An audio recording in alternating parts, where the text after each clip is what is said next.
Смотрите местное кино? А, вот я что-то про чайники вот это смотрела, значит, да? Потом, значит, это позы, бузы или как называется. Ну, там фрагментарно, конечно, да? Но это первые попытки, вот все-таки, да, нашего молодежного кино, скажем так.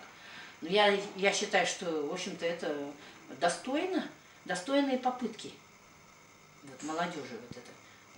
Если она такая есть, то слава богу. Еще знаете, что мне нравится Салбон Багденов. Вот, кстати, я его кликнула себе в друзья, и он отозвался. Он хороший человек, это видно сразу по всему. Он добрый человек, он любит свое дело, и он жертвенный, чего у многих нет.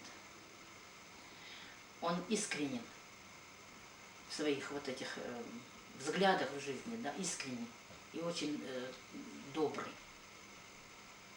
Может быть, поэтому у него где-то чего-то, что-то как-то. Всегда же добрым и хорошим людям тернистый путь. Ну и дай Бог. Не бывает. Через терник к звездам. Через терник к звездам. Я пожелала бы ему успехов. Я бы пожелала ему очень многих, так сказать, благ. Вот. Потому что сея добро, посеешь добро. Неправильно говорят люди, понимают, что сеешь добро, получишь зло. Нет.